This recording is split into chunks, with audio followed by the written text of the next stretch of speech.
It's beginning to look a lot like Christmas everywhere you go. Take a look at the 5 and 10. It's glistening once again with candy canes and silver lanes that glow. It's beginning to look a lot like Christmas. Toys in every store, but the prettiest sight to see is the holly that will be on your own front door. Sure, it's Christmas once more.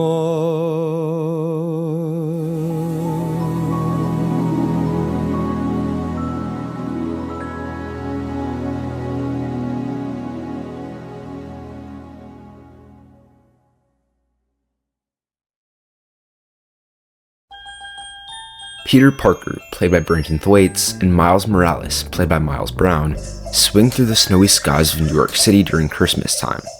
The lights shine bright, the carolers sing, children have snowball fights, the smells of fresh cooking waft out of open windows, and the civilians down below walk about, all cheerful and merry.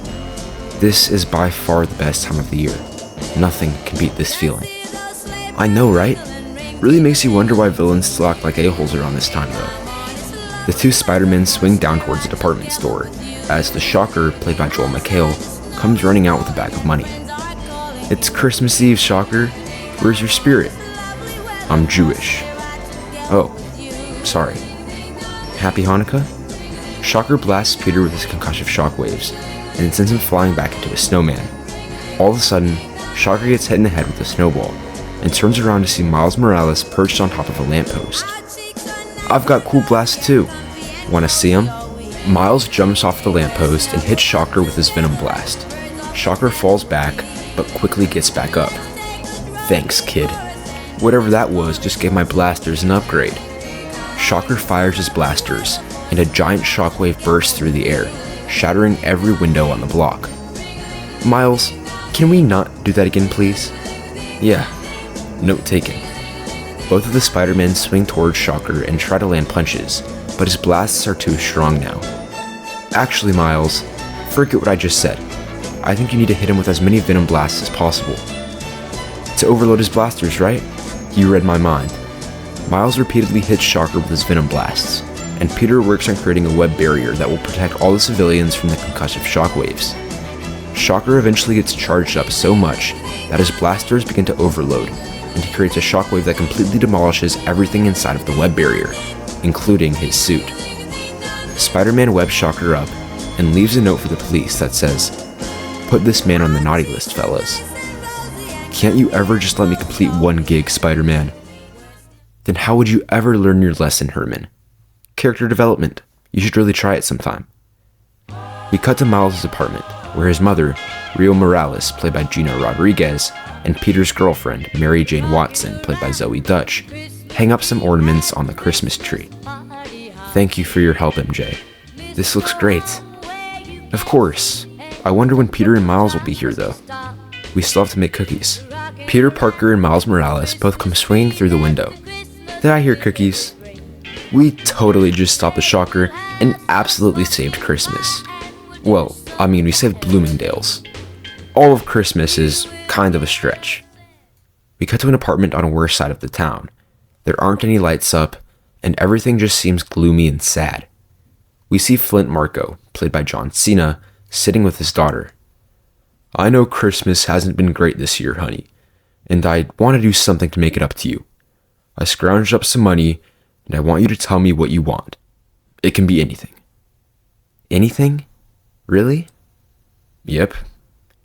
I want the new Beetle action figure. You can put her in 80 different positions, and her wings really move. Well, the Beetle action figure it is. Flint puts on his coat and heads out to the store to get the action figure, but no matter where he goes, they're out of stock. Excuse me, do you know where I could find the new Beetle action figure? The one that can be put in 80 different positions and the wings really move? Sorry, man. Those are all sold out on like Black Friday. I'd be surprised if you found one anywhere. Flint makes one last stop before heading home, and that's when he finds it. The last Beetle action figure in stock. He sees another dad approaching it and quickly runs up to grab it before he can. As Flint walks home, overjoyed that he was able to find the action figure, he's approached by a shady figure in an alleyway. Flint gets hit in the head with a crowbar as the man steals the toy and runs off. Hey, give that back, jackass! Flint tries to chase after the man, but he loses him. Before the man gets away, Flint is able to see something on the back of his jacket. 3 large letters. R.I.P. Tombstone. Peter and Miles make cookies with MJ and Rio as Christmas music plays over the radio. Just as the cookies are about to go into the oven, a news broadcast comes over the radio. Sandman, who was thought to be reformed and no longer using his powers, is currently duking it out with Lonnie Lincoln, the crime boss who is also known as Tombstone, along with his gang at a construction site. Sandman. I thought he was a good guy now. He is. I gotta know what's going on, and stop those two from creating a public disruption on Christmas Eve. Miles, you're coming with me. But you guys just got here. Yeah, it's Christmas Eve. Can't you just leave the Spider-Man stuff be for the night? The city never sleeps, Miss Morales, and neither do we. When they arrive, they see Tombstone, played by Marvin Jones III, standing on top of the scaffolding, ordering his men to fire at Sandman. Marco, what's going on? I thought you were reformed. He stole my toy. What? That new Beetle action figure. It was the only thing I was able to give my daughter for Christmas, and he stole it from me. My daughter wants it more. My precious little Janice will get whatever toy she desires. Your daughter's 23, bro. That's a little weird. Peter, I am so confused right now. Lonnie, can you just give Marco the toy back? I'd rather just shoot him. Sweet Christmas. Can you say that? I'm pretty sure Luke copyrighted it. Peter and Miles jump to the crossfire and begin to take out all of Tombstone's goons. After taking out the goons, Miles goes after Tombstone and Peter goes after Sandman. Come on, man. Why do you have to start so much trouble on Christmas Eve? Just give Marco his toy back and let him give it to his gutter-sniped daughter? Heck no. You're rich, dude. Just buy one off of someone. There's no time for that. Christmas is tomorrow. Tombstone begins to fire his gun at Miles, who dodges all the bullets and lands a few punches. Meanwhile, Peter is trying to get through to Sandman. Marco, you were reformed. Don't throw it all the way for some stupid toy. I'm not doing this for the toy. I'm doing it for my daughter. She hasn't had a real Christmas in years. I can't even afford tinsel. I scrounged up some money, and this was the one thing she wanted. I just want to make her happy. I want her to be happy. I've met your daughter, Marco. You don't need some toy to make her happy. She's already proud enough to have you as a father. Her life sucks, Peter. Christmas is supposed to be the one time of year where you feel unconditionally happy. I have to do something for her. Sandman creates a sand hammer out of his fist and slams it into Spider-Man. Miles hits Tombstone with a Venom Blast, which sends the Beetle action figure flying out of his hand and into an incinerator, destroying the toy. No! Whatever. I'll just give Janice a $10,000 check or something. Tombstone and his gang retreat, and Sandman is left devastated. Looks like Christmas is ruined. Once again. Christmas isn't ruined, Marco. Like I said, the thing your daughter wants the most this Christmas isn't some stupid toy. It's her father. Remember that one Christmas 2 years ago? You couldn't afford any lights, decorations, or presents, but one Christmas day, you took your daughter caroling through the city. Remember how happy she was? She was mesmerized with the sights, the smells, the music, the chill in the air. But most importantly, the people, the joy on everyone's faces, the feeling of merriment. That made her happy. I remember a while back, right after my aunt died. It was Christmas time and I was really sad. I couldn't afford any decorations or anything either, and it felt like the whole world was against me. And then I went outside, sat on a rooftop overlooking the city. I saw how magical everything was.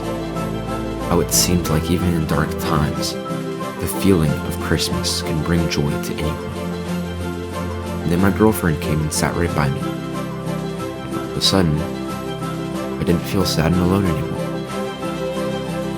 Even though I didn't have any presents or decorations, it felt like the best Christmas in a long, long time. So no, Marco, that toy isn't what your daughter wants the most this year.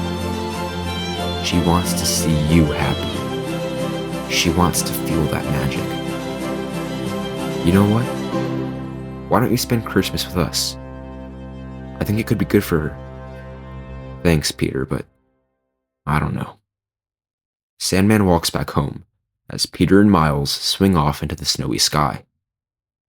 Flint arrives back at his apartment and sees his daughter looking out the window at the lit-up city skyline.